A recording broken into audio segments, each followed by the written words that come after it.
Hi, to customize morning report on your Garmin Vivoactive 5, as a first step, we will need to open menu with the help of holding this down button.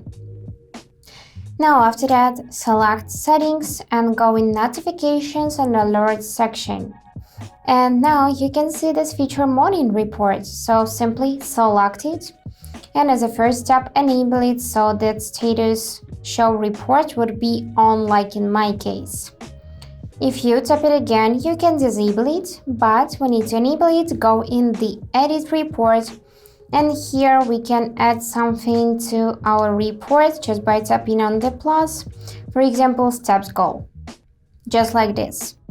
And this is how it will look now. To save the changes, simply go back by swiping right. You can go in your name as well, and here input can be entered through GCM when connected to your phone.